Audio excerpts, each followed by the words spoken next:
muli nagbabalik po ang ating Teen Star Online Chikahan. At syempre ako pa rin po ang iyong host with Kabagana Star Online versus Queen Botcha. Buti ka pa ako mautal doon, di ba? At syempre, nakasama pa rin natin of course, si Ian. Ayan. Hello, Be.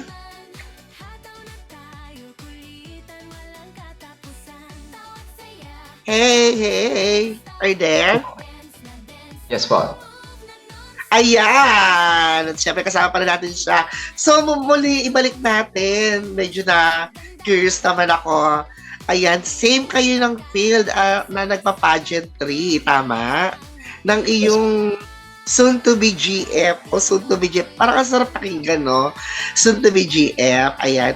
So, ibig sabihin, ikaw ay nagpa-pageant din. Yes po. Nagpa-pageant din po ako. From being nursing student, ikaw ay nagpa-pageant din. Saan ka nag-start mag-pageant at sino nagtulak sa'yo para mag-pageant na ano? Actually po, nung 2024 po ako nag-start mag-pageant. Nagpunta lang po ako nun sa coffee shop. Nag-coffee po ako. Kasama po friends ko. Tapos meron po dong handler po siya sa pageant na kinausap niya po ako kung gusto ko mag-pageant. Nung time po na yun, ayoko po talaga mag-pageant. Parang wala po sa isip ko yung pageant or wala po akong idea about sa pageant. Pero pinilit niya lang po ako. Tapos nag-try po kami noon sa barangay pageant. Nag-screening po kami. And then doon na po nagtuloy-tuloy na po.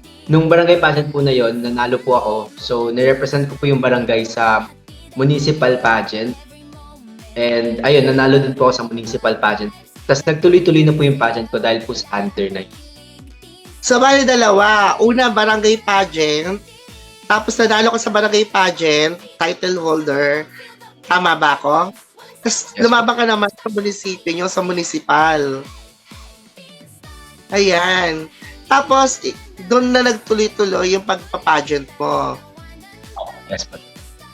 Ayan. Parang nagustuhan ka ng handler mo. Tapos, ano ka daw, kasi may looks ka na daw. Tapos, with the brain pa. Kung ba naman maging nursing student, sakit kayo sa ulo. Diba? So, Paano mo nababalanse yung pag-aaral mo being nursing student sa pagpa-pageant? Kasi diba, when it comes to pageantry, kailangan ang oras mo broken, din yun eh. Kumbaga hindi, parang hindi full, yung schedule dyan. Kumbaga merong kailangan mo ng rehearsal ng ganito, ng umaga or tanghali or hapon. Tapos bukod doon, mag-aasikaso ka pa ng mga needs na gagamitin mo. Siyempre, di ba? Paano mo ngayon nababalansi yung pag-aaral mo at yung pagpa-pageant mo? Time management po yun talaga yung pinakamalaga. So, ang ginagawa ko lang po, lahat po ng schedule ko is nilalagay ko po siya sa notes ko.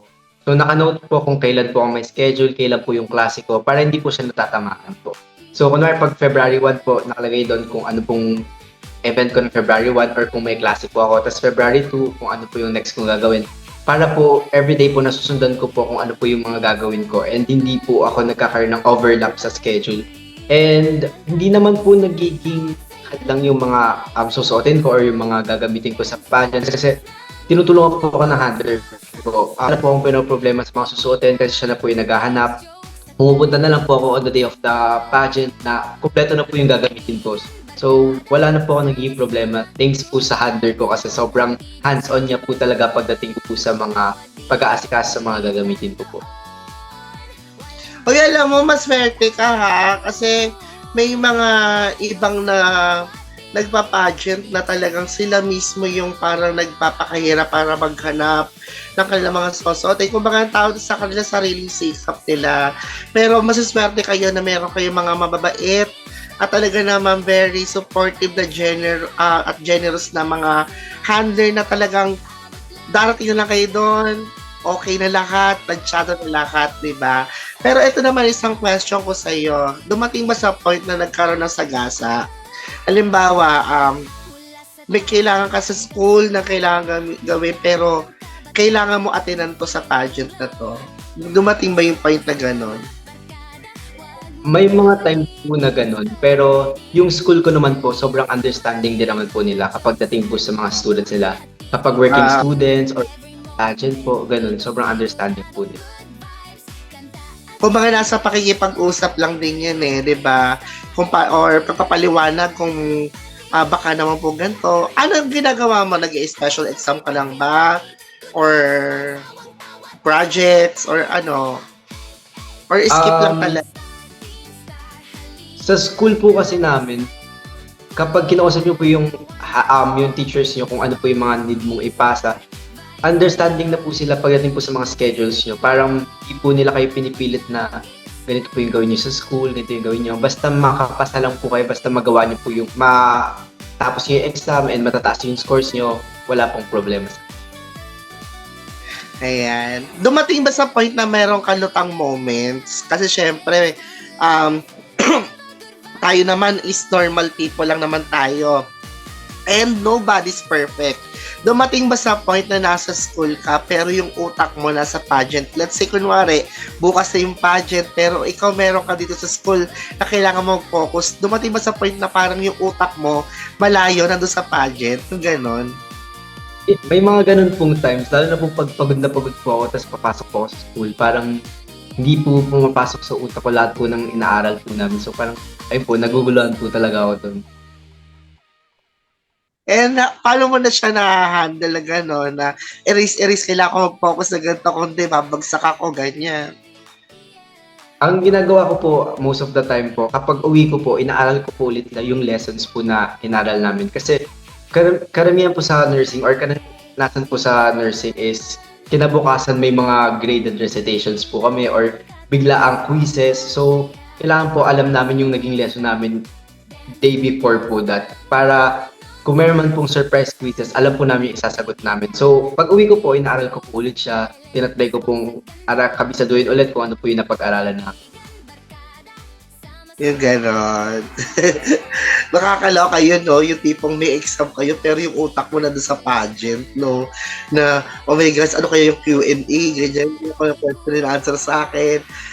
Dumating ba sa point na kinabahan ka sa mga ganyan question and answer? Kasi hindi naman natin alam or hindi naman natin masasabi lagi kung ano yung question and answer eh. Minsan meron tayong pinapractice na Q&A, tadhana. Hindi sa atin napupunta, hindi pupunta sa ibang contestant, yung pinag-aaralan natin, yung minamasterpiece natin, di ba? Yes po. Paano mo na ano yung mga ganong scenario? Yung kaba po kasi sa pageant, parang normal na po siya. Parang pag hindi ka po kinabahan sa isang pageant, parang hindi mo talaga mapipil na nasa pageant ka. Kasi po lahat ng contestant po sa pageant, may kaba po kahit konti. Kapag ganun po, pag kinakabahan po talaga ako, ang ginagawa ko lang po is nagpe-pray po, ina-enjoy ko yung moment. Hindi ko po masyadong iniisip na kailangan kong manalo. Kasi pag inisip mo po yun na kailangan mong manalo, mas lalo ka pong kakabahan. So, iniisip ko na po kung ano po mangyari, okay na po yun. At least, lumaban po ako. So, kung hindi man po manalo, hindi po. Kung manalo, hindi po. Ganun po yung iniisip ko, parang po. Gwapo mo, pero ikaw na-experience mo ba yun? Yes po, experience ko na po yung ganun. Totoo Dahil, ba? Tao pa yes rin po. ba? Na kahit Sa- may look yan, nakaano ka pa rin? Yes po. Sa pageant po kasi may iba't ibang comments ng mga tao. So parang hindi mo po makakontrol yung comments nila. Kaya na po, syempre po, hindi po ako ganun katangkad po. 5'6" lang po yung height ko. And yung mga nagpa-pageant po kasi, yung mga tao po kasi hindi nila kapag nagpa-pageant ka, dapat sobrang tangkad mo. So, ayun po, di-discriminate sila kapag nanalo ka at maliit ka. Parang sinasabi nila, bakit yun yung nanalo? Ang liit lang yan. Ganun po yung mga thinking ng mga tao po. Paano mo, tawag dito, kinikim-kim mo na lang yung mga ganung bagay or yung the art of Denma, bahala kayo dyan, basta ako gagawin ko yung para sa akin. Wala akong pakialam sa inyo, ganun lang. Yes po. Nahayaan ko po sila kasi yung pinunta ko po naman po doon is yung pageant po, hindi naman po sila. So parang yung crowd po talaga yung reason kung ba't ako nandun. So, kung manalo man po, hindi man nanalo. So kung hindi ko po pinapakilaman yung comments ng mga tao. Yeah. What is what you get? Bahala kayo.